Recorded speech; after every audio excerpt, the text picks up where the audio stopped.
पाणी की अधिष्ठात्री देवी वीणा पाणी माँ भगवती सरस्वती के श्री चरणों की वंदना करके, गुरुजनों के कमलवत चरणों को सादर प्रणाम करके आप समस्त सुधीजन जिज्ञासुओं के प्रति सादर नमस्कार।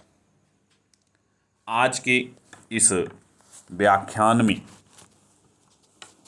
कारक प्रकरण के अंतर्गत पठित कर्म प्रवचनीय के अंतर्गत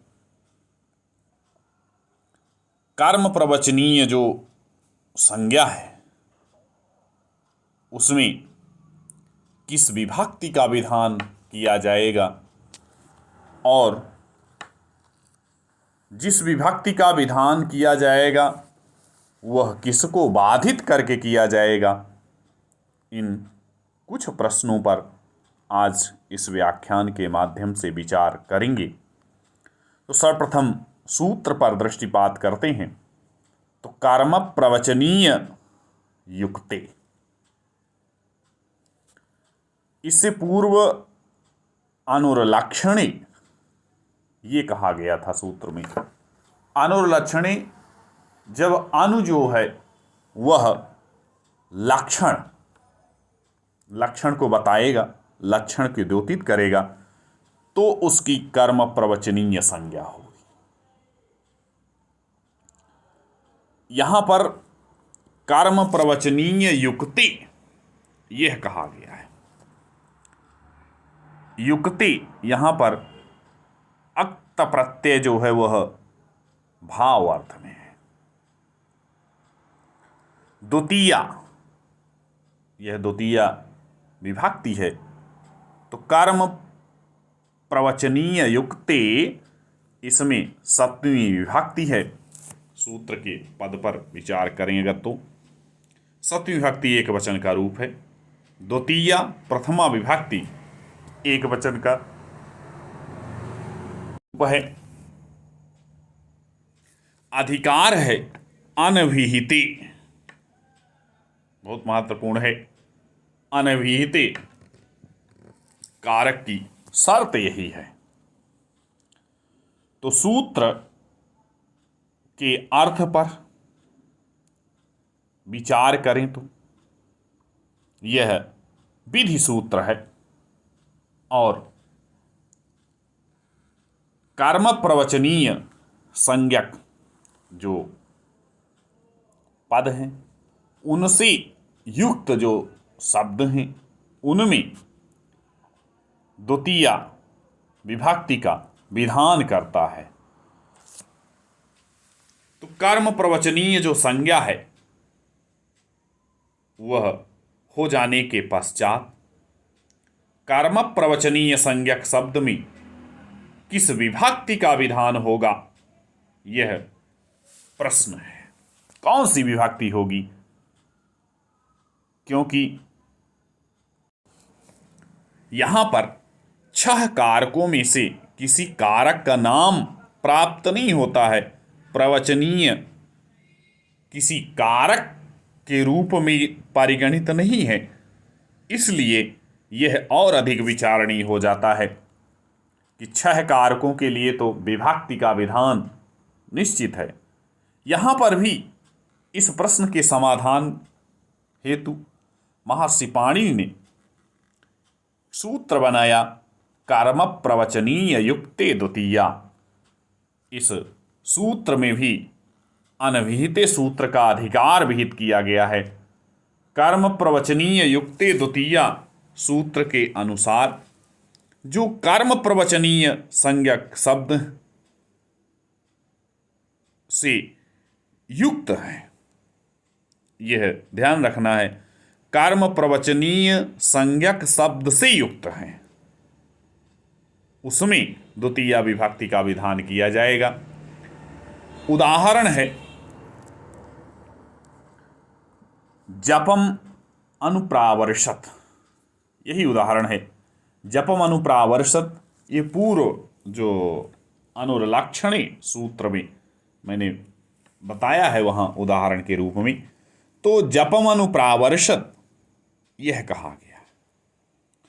जपम अनुप्रावर्षत अर्थात जप के कारण वर्षा या वर्षण कार्य हो रहा है। तो जप के कारण जब हो रहा है, उदाहरण, जप के कारण, जप करने के कारण वर्षण कार्य हो रहा है। इसका तात्पर्य क्या है?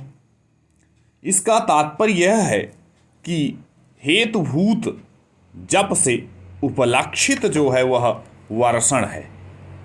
अब यहां पर वर्षण जो कार्य है, वर्षा जो होना है, उसमें हेतु कौन है? वह है जप। जप और अनु से युक्त है।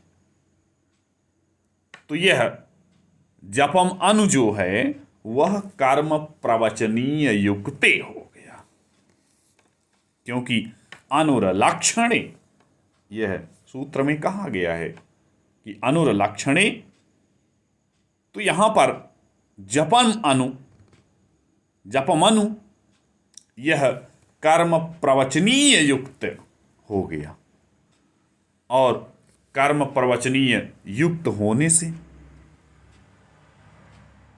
जपम, जो जप है, इसमें चूंकि यही कर्म प्रवचनीय युक्त है, तो जप में क्या हो जाएगा? जप में द्वितीया विभक्ति का विधान कर दिया जाएगा। यद्यपि यहां हेतु में, हेतु से जो विहित विभक्ति आती है वह हेतु इस सूत्र से तृतीया विभक्ति का यह विषय है, लेकिन यहां पर यह जो कर्म प्रवचनीय सूत्र से यहां इसका बाध हो जाता है, और उसके अनुसार हेतु सूत्र के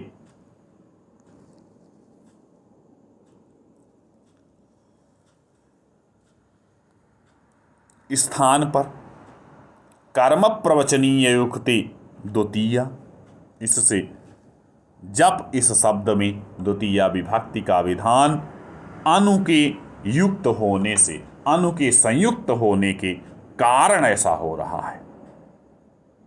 तो यह यहीं स्पष्ट होता है हेतु को बाधित करके। 2 3 23 यह सूत्र संख्या है, नहीं तो यहां तृतीया विभक्ति हो जाती है, लेकिन तृतीया विभक्ति को बाधित कर रहा है यही कर्म प्रवचनीय युक्ते द्वितीया। तो इस तरह से यह व्याख्यान यहीं पर पूर्ण होता है, और यह स्पष्ट होता है कि जो कर्म प्रवचनीय युक्त हैं उसमें द्वितीया विभक्ति का विधान किया जाएगा। एक बात और ध्यान देने योग्य है, वह यह कि केवल द्वितीया विभक्ति का ही विधान नहीं किया जाएगा,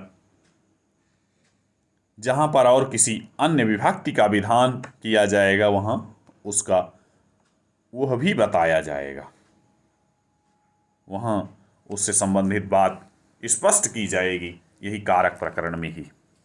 तो इस तरह से यह बात यहीं पूर्ण होती है, और पूर्ण होकर के आज के इस व्याख्यान को यहीं पर विराम देते हैं। आप समस्त सुधीजनों को सादर नमस्कार करके।